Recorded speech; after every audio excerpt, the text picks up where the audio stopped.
Here in the beautiful hills of Kentucky, as little as 50 years ago, the people still worked the land with horses. For 6 days a week, 10 to 12 hours a day, they toil to provide the bare necessities of life.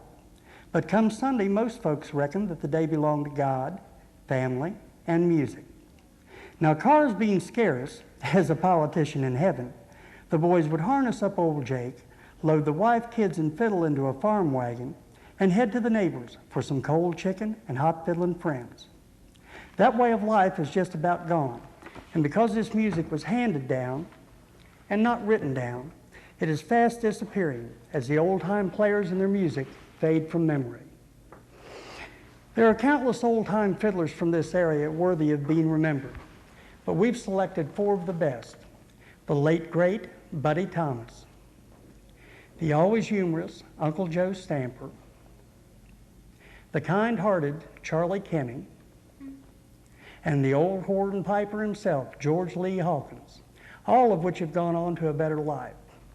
As has always been the custom, these fine old-time fiddlers handed down their tunes to their friends. We are fortunate to have 4 of their protégés here with us today. They are, on upright bass, Howard Cagle. On guitar, Mike Hall. Also on guitar, myself, I'm Uncle Wally, and former State Fiddle Champion, Roger Wilford Cooper. We are happy to report that these fellows and myself have not gone on to a better life, but are still with us and working hard to keep this music alive. Let's turn the crew loose on one we learned from Buddy Thomas, a tune called 9 Mile Out of Louisville. Put a little kindling on the fire, boys, and heat one up for our viewing audience.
Buddy Thomas was a gentle and unpretentious man, short in stature but long on talent.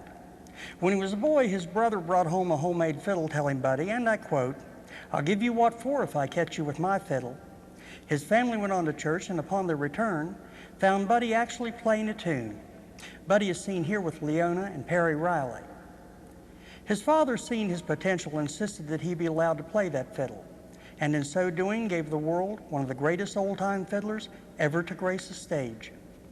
Buddy was once told that fiddling was the devil's work, and he quickly replied, "The devil has his work cut out for himself if he's going to be a fiddler." But Buddy was no stranger to hard work, having grown up in extreme poverty on a small hill farm near Emerson, Kentucky. Before long, he was taken under the wing of many of the old masters, like Morris Allen and Uncle Joe Stamper. Although he was among the most knowledgeable of old-time fiddlers, keeping literally hundreds of tunes in his head, his interest in music did not stop there. For many years, he played in so-called hillbilly bands and was in great demand around southern Ohio and northeastern Kentucky by all of the bluegrass players. As much as he enjoyed performing on a stage, he was probably the happiest when he and a few of his picking buddies would spend 3 or 4 days at a time under the rock cliffs near his home, with a jug of moonshine, a roaring fire, and old-time music echoing across the hills. Buddy died of a heart attack in 1974 at the age of 39. He had lain down for a nap, as he often did during a strenuous square dance, in South Shore, Kentucky, and never got up again. Rest in peace, Buddy. We still remember. Here's one of Buddy's favorites from his album on Rounder Records. It's one called Big Indian Hornpipe.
Buddy had a lot of tunes in his repertoire that no one else knew. Here's one called Snake Winder.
My Uncle Bud Boyd had the pleasure of working with our next fiddler. He was Uncle Joe Stamper, and for 6 years he had a popular radio program on WKKS, where my uncle was employed as the afternoon disc jockey. Uncle Joe was a fine old Southern gentleman in the finest sense of the word. His sense of humor endeared him to all he met, and I can't ever recall hearing him speak ill of anyone. Born in 1888, Joe had seen it all, from horse and buggy to men on the moon. But the one thing that stayed constant in his life was his dedication and devotion to his fiddling and the preservation of the music he grew up with.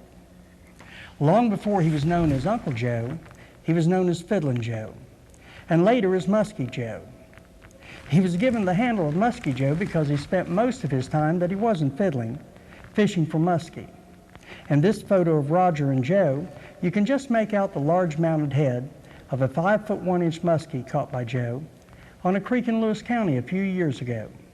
Now that may not sound like any great feat, but he had to haul it home with himself and the 5-foot fish in a 6-foot long John boat. Now I don't know how true the story is, but the old-timers say that it was so big that he had to throw his bait and tackle overboard to make room for the story he was going to tell about the capture of that fish. Joe was at the height of his popularity during the 1930s while playing around Southern Ohio. At that time, Portsmouth was the mecca for fiddle players. On any given day, local fiddlers could be seen on the street corners playing with world champions like Clark Kessinger and Clayton McMitchin. There was no work anywhere in the country during the 30s, so fiddlers like Joe earned what they could playing for square dances, pie suppers, fiddle contests, or just on the street corners. Those who could pay did so, and the rest listened for free. On a rare day in front of a large crowd, they once filled a lard can full of coin. But more often than not, $2 or $3 was considered a good day's work. Now Joe played right up into the end, and at the ripe old age of 91, played a fiddle contest with Roger in Fiddler's Grove, North Carolina. He received a blue ribbon for the oldest fiddler there. I always felt that he was prouder of it than any other. Now of all the tunes I heard him play, I guess the one I liked best was a tune that he called Short's Edition. The tune got its name from the south side of Vanceburg, where my uncle's grandfather had a store and all the local fiddlers gathered. So, here's that tune as played by Mountain Memories.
Jeffrey, hitting is wrong.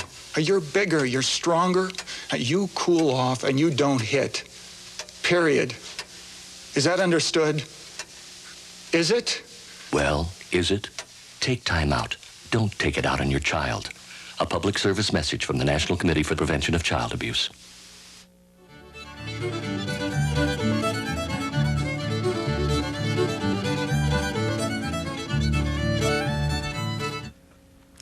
Glad all of you made it back. and I hope you're enjoying our tribute. Moving right along, we next come to the master of the hornpipes, jigs and reels, George Lee Hawkins. And what a character he was. Born in 1904 on East Fork in Bath County, this little man with his brown felt hat, an old black fiddle tucked under his chin, became a legend in his own time. At the age of 7, he bought his first real fiddle and embarked on an 80-year career that touched thousands of hearts all over the country. By age 11, he played in his first fiddle contest, by the way, which was at Tilton, Kentucky. George placed third and received 3 silver dollars. That was a week's wages back in those days, and it set him on his way. Soon he could be seen at contests in places like Lexington, Kokomo, Indianapolis, 6 times at the National Fiddlers Contest, then held in Louisville, and in 1976 was even seen on the Grand Ole Opry. Here's one of the songs that he took with him, Roger's rendition of Patty's Farewell.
George could be found anywhere old-time mountain-style fiddle music was played.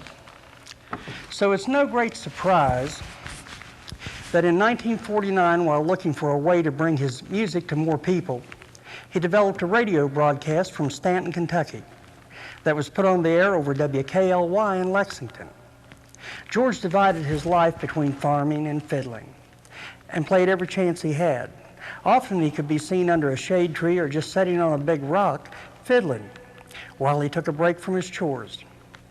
In 1991, within 6 months, we lost 3 great old-time players. We lost George Lee Hawkins and also Noah and Charlie Kenny. But with their kind hearts and their giving ways, I'm sure all of them are busy playing for the Angels. George Lee loved this next tune. We give you Greek's Melody.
While George Lee was over in Bath County burning up the Devil's Box, a colorful name given to the fiddle long before it came to America, one of his contemporaries, Charlie Kinney, was putting a little twist to his performance.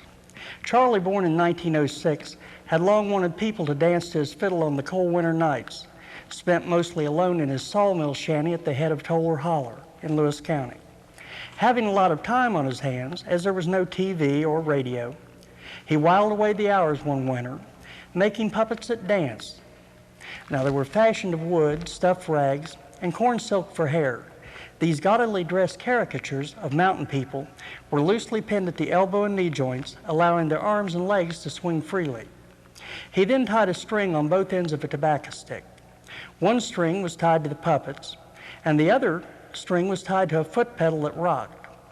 When the tobacco stick was placed on a 4-foot tripod, like a teeter-totter, the show was about to commence. Charlie's bright blue eyes would peer out mischievously from beneath his old hat adorned with a guinea feather, rakishly placed in the hatband. Sawing on his fiddle and tapping his foot, bringing, as he called them, his people to life. Charlie and his brother Noah, who played guitar, drew large crowds from all over the world. Every Sunday, the musicians from the area would gather in their tobacco barn for a jam session, sometimes numbering as many as 30 or 40 players. Along with the main course of music, the crowd often got a side order of Charlie's humor. In his later years, he sometimes couldn't tell you what happened yesterday, but he could relate a story he heard 50 years ago flawlessly. Every fiddler has at least one tune that they are known for, and the sassy bow Charlie put on the tune Bell Cow was uniquely Charlie. We learned this song from him before his death in 1991. So once again, mountain memories, dotting every I and crossing every T, just like Charlie would have wanted it.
Well, that just about does it on our end. But before we get out of here, we got one more treat for you. A song that I wrote that I hope captures the essence of what we lost with the passing of all these great fiddlers. A song called Lost Treasures. In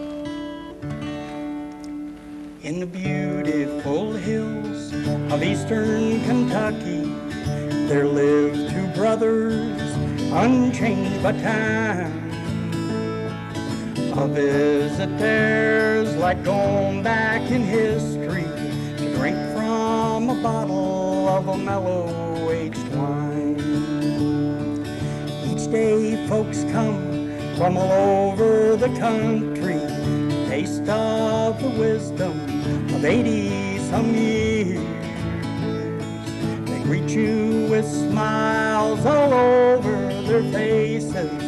You'll leave with smiles, a virgin on tears. Where have they gone, the treasures of yesterday? Days filled with simple ways, time for each other. When there was time to see the comings and goings, where have they gone? Will they ever return?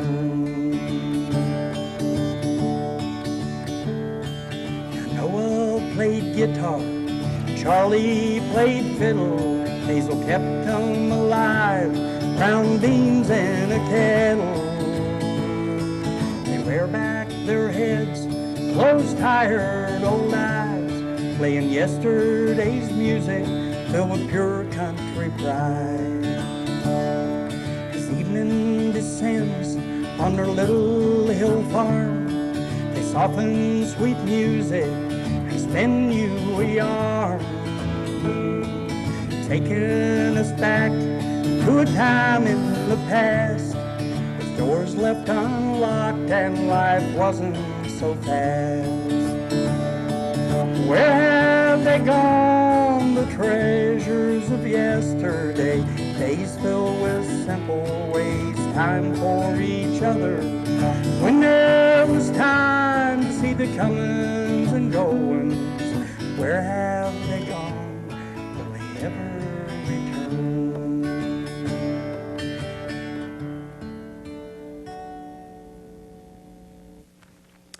This is your host, Uncle Wally, wishing each and every one of you the happiest of mountain memories. Put on the coffee pot, Miss Becky. I'm coming home.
Stay tuned for a special edition of tonight's entertainment and our guest, Uncle Wally.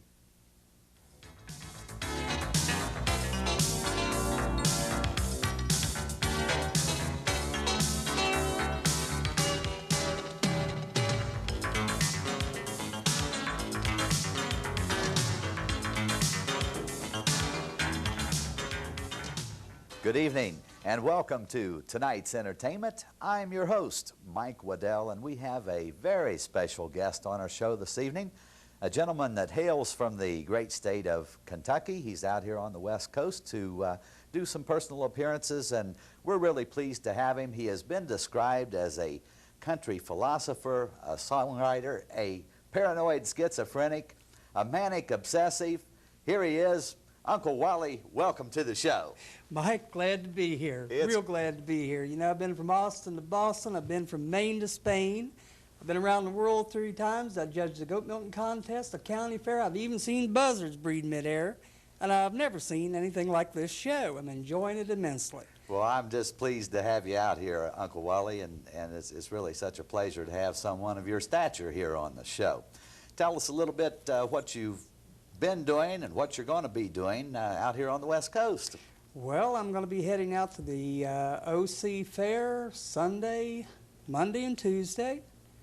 Of course, I'm doing this shot here, doing some writing and recording while I'm out here. I'm also a, quote, sensitive singer-songwriter, and enjoying myself, basically. Well, that sounds great. Sounds like you've got a lot of work and a very busy schedule lined up. Well, I don't have a lot to do with that. I've signed with Caboose Records, 5 Star Productions, and they pretty well tend to my time. Now, that's a label based in Nashville. Right, they're out of Nashville. And what is your next release going to be? Right now, it looks like it's going to be Down Home Sunday Blues, one of the tunes I'll do for you here tonight. Well, great. That sounds like a super tune, Down Home Sunday Blues. Down Home Sunday Blues, everybody gets them. Well, we're going to be rolling one of your tunes here, and it's called Hard to Be a Singer. Could you just give us a little quick background on that tune, and we'll get to the tape? Well, as you can see, I'm not a young man, and I've been in the entertainment field for a long time. Basically, I wrote the tune for my wife because she spends a lot of time at home, and sometimes I feel a little guilty about being gone so much. Well, let's take a look at it. Let's roll that tape.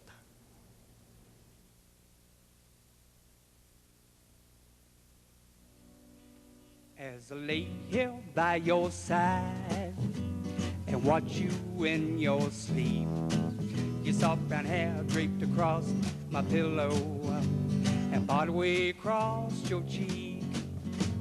My heart can only remember the freedoms we had to share.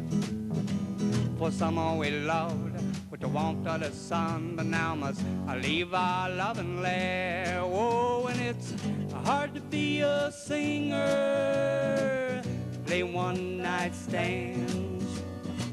Sometimes the price just isn't right, but this time, Lord, I must let it go. I can't drag it down again. So now slip away into the darkness of the night. We tried to treat each other as though we're perfect, though we know we're not. We try to make our love that people somehow have forgot, like taking walks and holding hands, but now it's time to go. And God, you know it's gonna hurt a lot. Whoa, and it's hard to be a singer, playing one-night stands.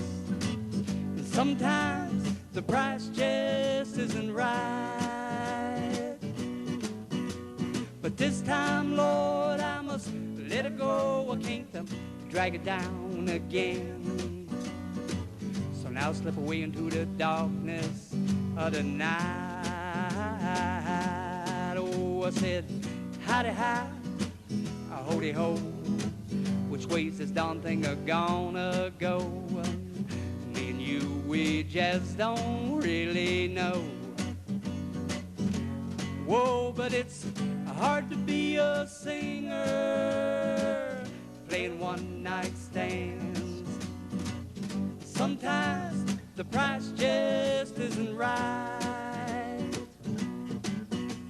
but this time, Lord, I must let it go. I can't drag it down again. So now slip away into the darkness of the night. I said, howdy hi, howdy ho. Which way's this darn thing gonna go? Me and you, we just don't really know. Boo, boo, boo. Boo, boo, boo. Boo, boo, boo. Boo, boo, boo.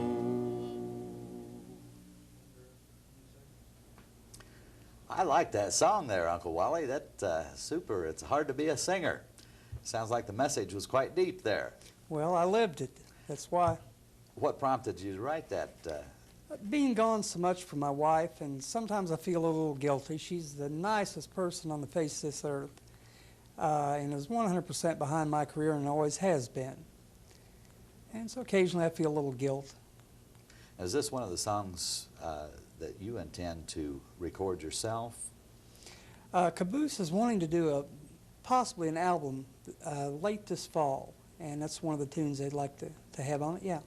I know that you write generally all of your own music that you perform in your own shows. What about writing for others? Do you do any writing for others? The most recent thing I have is a thing called Thunderhead Hawkins. Hank Williams is talking about coming out with a blues album. He's a big Leon Redbone fan, called Thunderhead Hawkins. And Dino Bradley, a good friend of mine, is his arranger, did Ain't Misbehaving and did the guitar work on it. And Dino told me about this project, so yeah, Hank has one of my tunes right now, this Thunderhead Hawkins. As a matter of fact, I'm going to do it, and this is the first time it will ever have been heard publicly. Well, you describe your music as what? They've been trying for years to put a label on it. I try to be a philosopher because basically I live my life by trying to be a good person. As a matter of fact, it's funny, Mike, if I can just take a second. A while ago out in the hall, ran into a fellow and he was complaining real bad, and I wrote something for him. I could see instantly where it was coming from. The thing I wrote said, today is tomorrow's happiness, tomorrow yesterday's sorrow forgotten. So do all you can do to take care of today, and tomorrow won't be so darn rotten.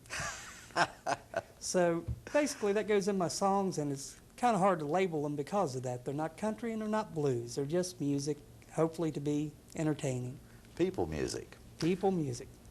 Well, that is super. Why don't we get into that next song? Now, this is one that Hank Williams will be recording, and it's called Thunderhead Hawkins. Is that right? That's correct. Thunderhead do you use was Hawkins as part of the name? Right. Thunderhead is basically a mythical blues character that Hank came up with himself.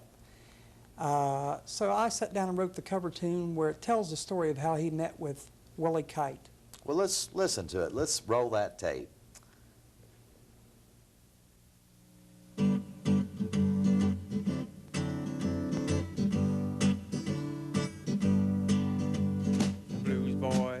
Had a meeting down on Beale Street late that night to swap some licks just for kicks, to try and get one right. Things got hot with Fats and Sam. The magic came from God knows where. When the session broke with a sudden choke and walked a guitar slinging man. Steely eyes shot across the room, and then they came to light. A gray-haired veteran of the jam, his wrinkled brow pulled thin and tight. You're the one I came to see, if your name be Willie Kite. The boys all say if I wanna play, I gotta hang with you all night.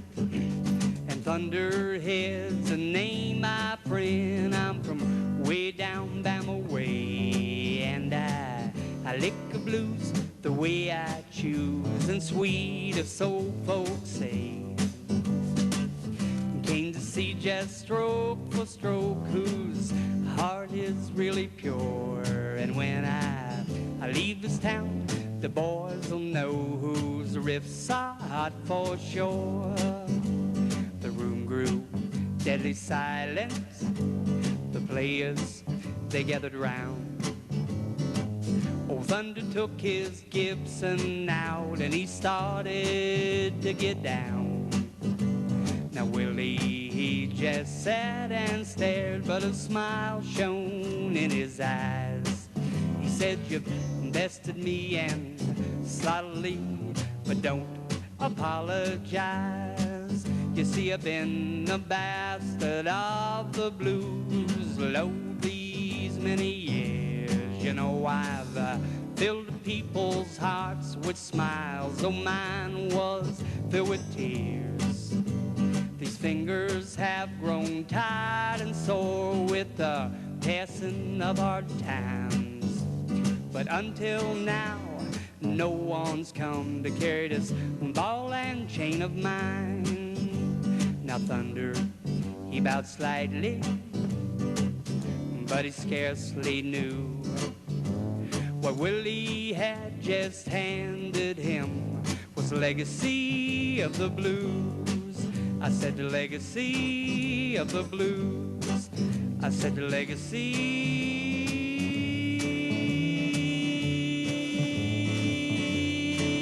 of the blues.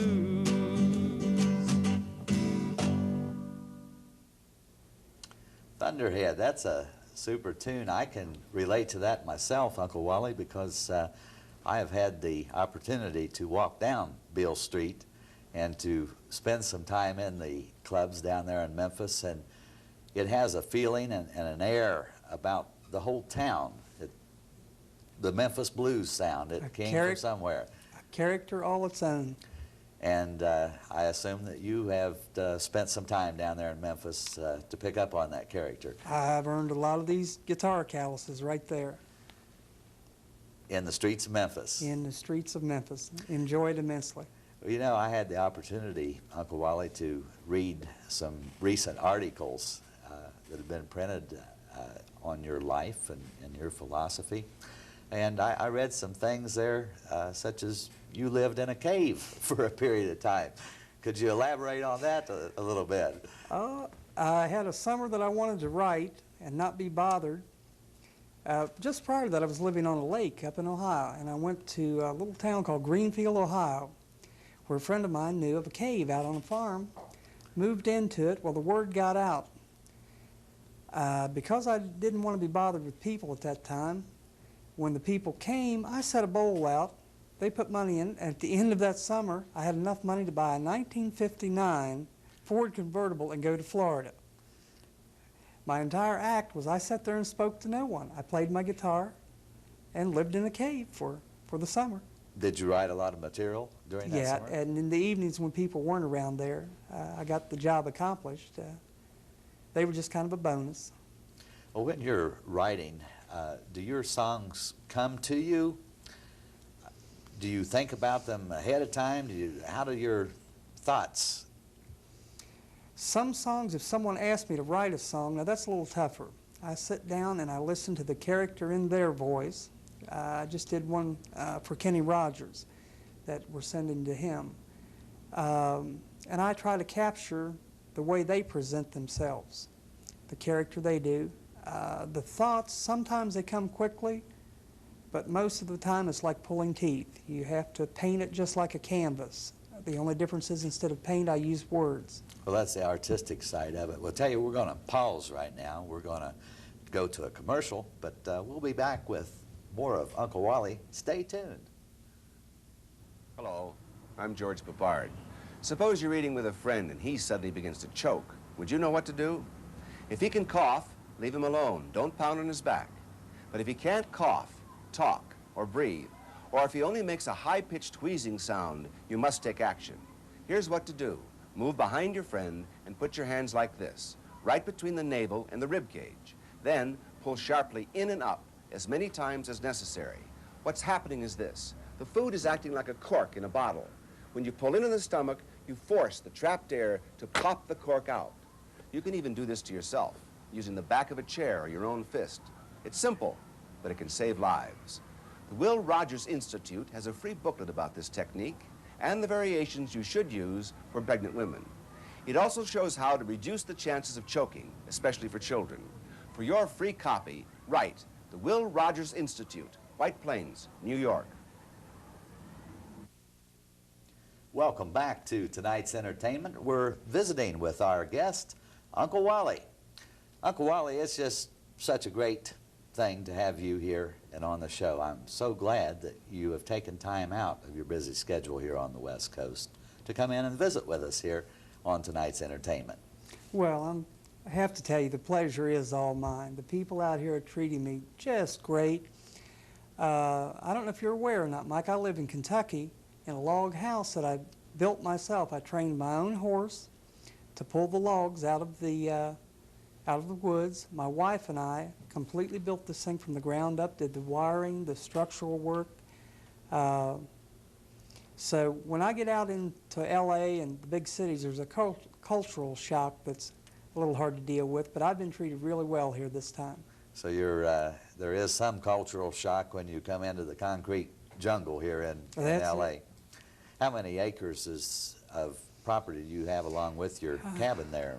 I'm sitting on 110 acres right now. Now, I just purchased for a friend of mine, Dino Bradley, as a matter of fact, 124 acres that we're going to probably split up. Tell me, how much time do you get to spend? I know you maintain quite a busy schedule with the college campuses and so forth doing your shows. How much time do you get to spend at home in the cabin nowadays? Well, it seems to get less and less. This year, Caboose is talking about a 280-day college tour, which isn't going to leave me a whole lot of time to be with my wife and at home. Well, I know that then the writing, is the busier your schedule is, I'm sure the writing suffers somewhat. You probably don't have as much time to devote towards the writing. And let's talk about, though, the next tune that we're going to get to see and hear of yours, the Down Home Sunday Blues. You mentioned it earlier in the program. What prompted you to write that song? Well, on Sundays, the liquor stores are closed, all the ladies are gone, and I think everyone has experienced a Sunday when there was nothing to do. So that prompted you to write Down Home Sunday Blues. Well, let's go ahead and roll that tape. Let's take a look at it.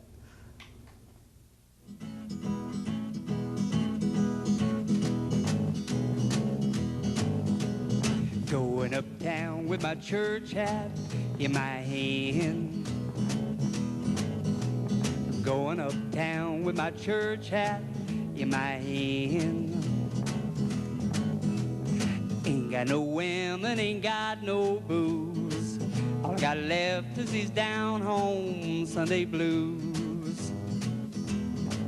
I'm going down by the river where the winos think it's Monday. I'm going down by the river, get some holiday in my shoes. I'll leave a dusty week behind and try to find a time to work on losing these down home Sunday blues. Some people say I'm crazy to want to be this lazy, but I feel sorry for their souls. They live for their labors, never see their neighbors, and one morning they wake up dead and cold. So pass that jug down, goose, and you can't help me lose. I said he's down home Sunday blues. I wish I could hop the Gray Ghost and head on down to L.A., but it's been a long time since I've seen myself a good payday. So guess I'll sit here and pay my dues, do just as I darn well choose, and work on losing these down home Sunday blues. Some people say I'm crazy, don't want to be this lazy, but I feel sorry for their souls. They live for their labors, never see their neighbors, and one morning they wake up dead and cold. So pass that jug down, goose, and you can't help me lose. I said he's down home Sunday blues. I said he's down home Sunday blues. Down Home Sunday Blues. Hey, that was a super song. Ron, I detect something in your tunes that we don't hear in the real commercial stuff. Cliches like going uptown with my church hat in my hand. Now that's not a patented thing that we hear out there in all the tunes. Can you elaborate on that just a little bit? Well, basically there's formula music in Nashville. It works for the people. You write a hook, something catchy, and then about every 8 bars you throw that thing back on them. And I think one of the refreshing things, or this is a feedback I get, that my music has is it's not that standard, just give you one little hook. If you look, there's hooks all the way through there's a line in there, get some holiday in my shoes. Well, everybody would love some holiday in their shoes. That's a super way of saying it too, and people can relate to that. I know you've done a lot of stuff over the years. You've worked with some other writers, I believe up in Dayton, Ohio, and worked at a club up there. What's the folks that you worked with? I know I read about this in an article. Keith and Joan Pitzer, they're folk artists. Is that a husband and wife? Yeah, they team? sure are too. The nicest people you'll ever meet. I do a lot of different styles of music. One minute you'll catch me doing bluegrass music, the next minute country music, the next soul, blues, my own Uncle Wally style of music. And I've been fortunate to be able to write with folk writers, rock and roll writers. So yeah, Keith and Joan Pitzer are excellent. They're going to make it one of these days. Well, I know another thing that I've been listening to the tunes on the tape. I hear some background vocal in there. Who's singing all that backup for you? That's my kid brother Mike over here. He's a treat to have him out here. Caboose flew him out just for me. Mike and I see each other 4 or 5 times a year if we're lucky. And it just tickles me to death to have him here doing some backup harmony for me. Well, I'm glad you were able to bring Mike on out to be on the show with you. Now, we have another tune that we're going to roll, and we'll talk about it after we come back. Let's look at Whalin'. It was just another stormy night. The captain was off in dreams. The whispering wind starts wailing, then turns into a scream. Her voice roared loud and husky, with no mercy in its wake. And then pitched a mast far leeward, she'd had all she could take. She'd had all she could take. With a crack that left us knowing, and a thud that sealed our fate, we were flung into the boiling sea, just me and the boatswain's mate. Me and the boatswain's mate.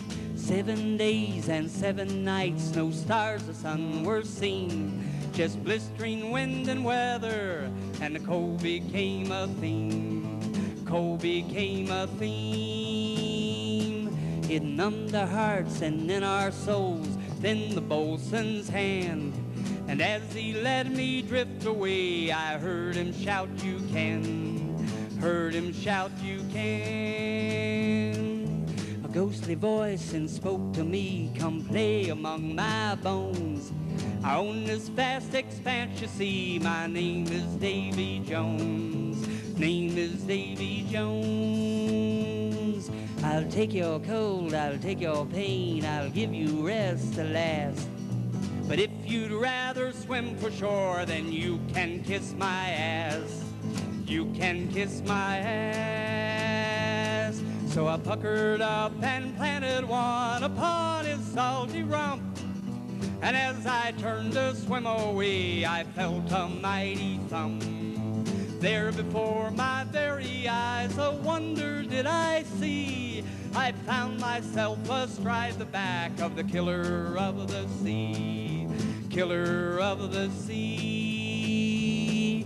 Now killer whale's a frightening thing when he's turned on man. But he skimmed across the water light and he set me down on land. Set me down on land. So mateys, when you rig your sails upon your whaling ships, just leave me one so I may ride when I make Helen's trip. Uncle Wally, that was a super tune, Whalin'. Tell me, what prompted you? It seems like a real fun song. What prompted you to write that one? A friend of mine, Jim, was in Hawaii and got pulled out by the riptide on a surfboard and gave me the initial idea. He said he thought the whales were going to have to come and save him. So I sat down and created this storyline in my head of two fellows being washed overboard and their experience. Well, that was a real fun song to listen to. You know, something else that I've tried to read up on you a little bit before you came into the show.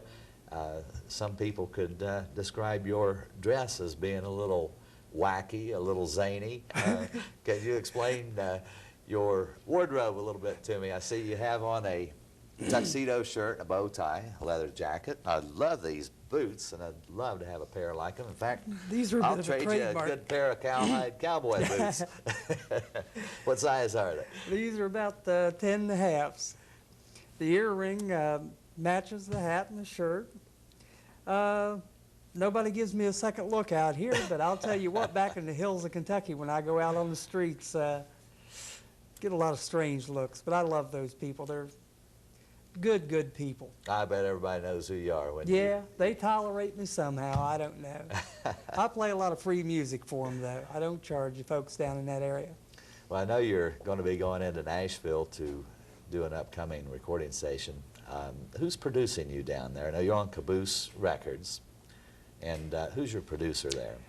It's looking like Jeff Tweel, who wrote Every Time Two Fools Collide for Kenny Rogers. He wrote Morning Ride for Lee Greenwood. He's one of the head writers at Tree International, one of the largest publishing companies in the world, and is an excellent producer. And it's looking like that's who I'm going to be with. We have a real nice chemistry between us. He understands that artists are a little bit left to center, and he's one himself, so I think it's going to work out real good. Well, I'm sure you're looking forward to that. Uncle Wally, I just want to tell you once again, I really appreciate having you out here on the show, and you've got my personal invitation to come back the next time you're out on the West Coast. We would love to have you back. We have enjoyed your music, and certainly have enjoyed the conversation. So, thank you very much for being here, and come and see us again, will you? The pleasure was mine. All right. Really enjoyed it. Well, thank you for listening to my music. Be sure to tune in again next week for tonight's entertainment. I'm Mike Waddell. Good night.